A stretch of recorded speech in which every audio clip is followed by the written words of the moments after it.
Go. My name is Denny Gillum. I was born and raised in California.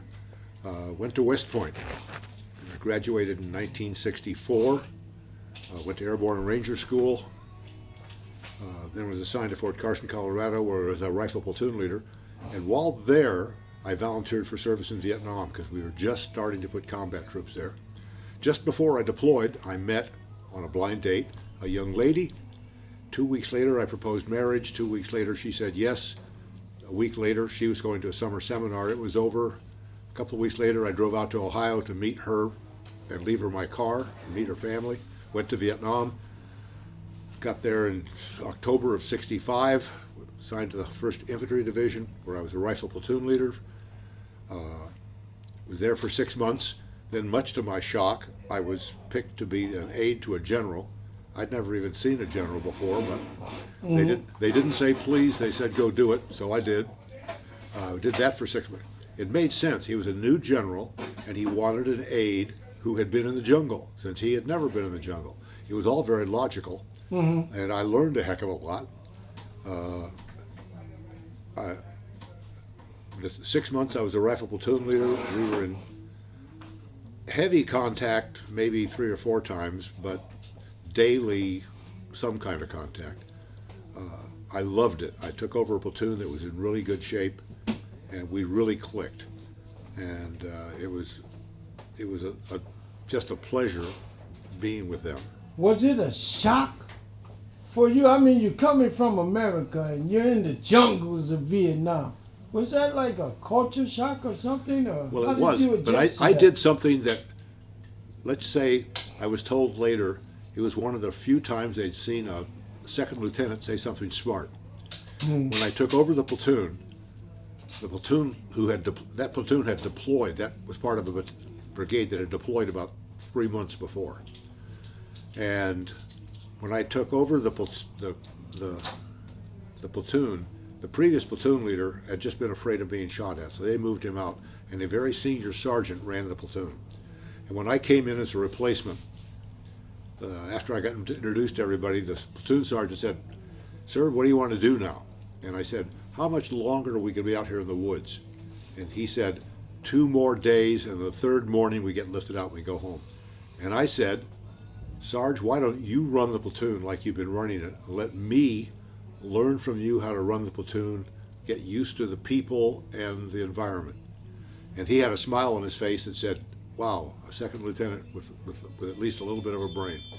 We did it. That worked perfectly.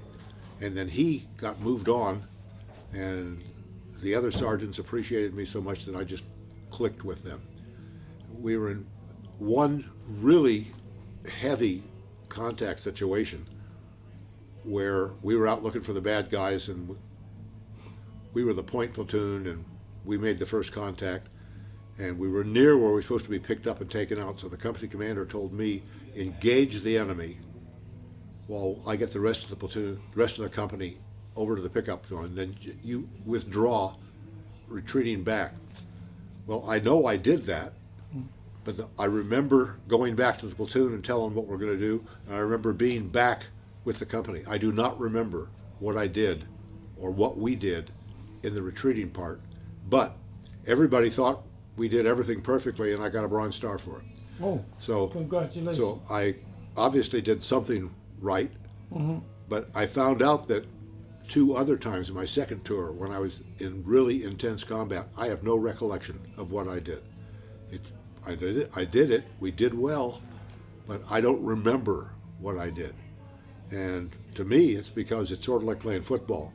If you and I are playing against each other as linesmen, if either one of us has to think what we're going to do when the ball is snapped, the other guy's going to beat us every time. You've got to react, not think. And I think that's what I did. So worked with a general. I think I got shot at more times there, but that's because our helicopter was always out flying around. On one occasion, we were watching a big battle, and there were a few bad guys running to get away from the battle. And one by himself it looked like he was by himself. He went into a grass hut, and the general said, "I want a prisoner. Go get him. So they landed the helicopter about 100 yards away. Well, guess who was going to go get him? The pilot, the co-pilot, the door gunner, the general? No, me. Yeah. So I grabbed my rifle and my helmet, sprinted over there, kicked the door open. Fortunately for me, there was only one guy in there, and he was tired and sitting against the wall. And I was 6'3", maybe 180, and he was 5'3", maybe 100.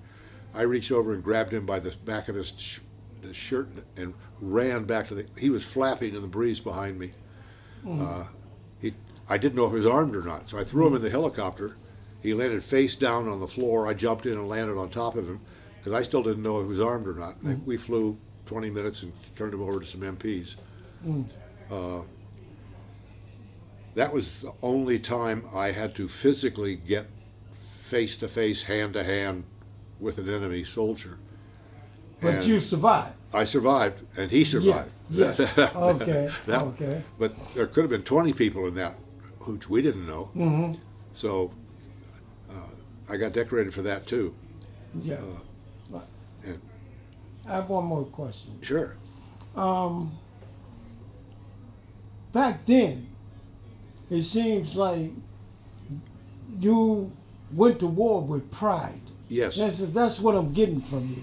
That you went to war with pride. You Yes, were sir. proud to go and fight.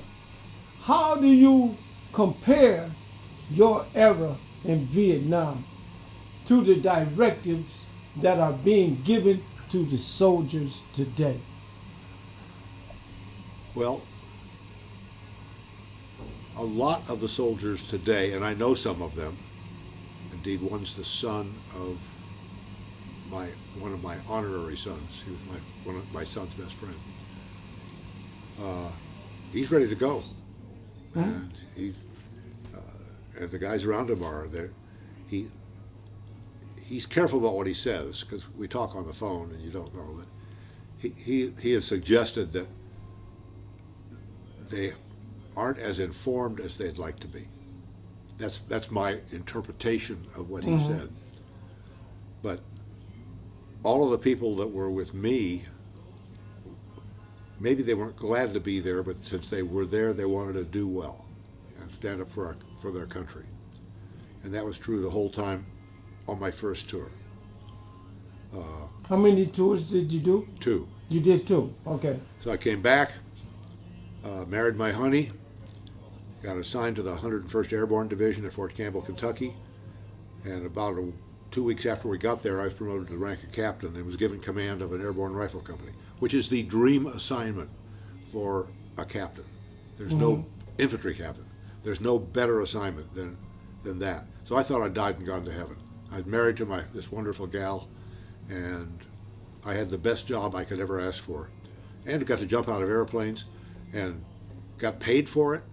I mean, it was really a great situation. That summer, we got a new battalion commander who turned out to be he was my tactical officer when I was a cadet at West Point. So I knew him, liked him, respected him. Then that summer was my first trip to Michigan. We deployed to the Detroit riots in the summer of '67. When we got back from that, we were told we were going to Vietnam. The whole division was going to Vietnam in December. Well, we did. We got a lot of replacements in because we were not necessarily at full strength, and these replacements came from all over the place. And there were 1 or 2 soldiers in my company, a company of maybe 120 men, that really didn't want to go. And I can tell some funny stories about that, but all of them did go, and I'm unaware of any problems with any of them. Okay. Okay. Okay? Yeah. Thank you. I'm not going to hold you long. I just would like to thank you for your service and thank you for doing the interview. And if you could please close out with your name and Okay. branch of service. And Well, again, my name's Denny Gillum. As a result of my time in Vietnam, I received 7 awards for valor. I retired as a lieutenant colonel in 1986. My last duty station was here in Michigan as an Army advisor to the Michigan National Guard.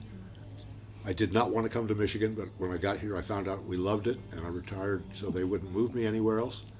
So I've lived here 42 years. By Dutch standards, I'm still a visitor, but I'm a proud Michigander, and I'm proud of my time in service, and I am proud of America. And I was a Mideast war planner when the war in Vietnam with Iran started in 1979. So I've been watching it since then. Okay. So I'm a happy camper and a happy Michigander. Okay. Thank you again for your service, and have a good day. Thank you.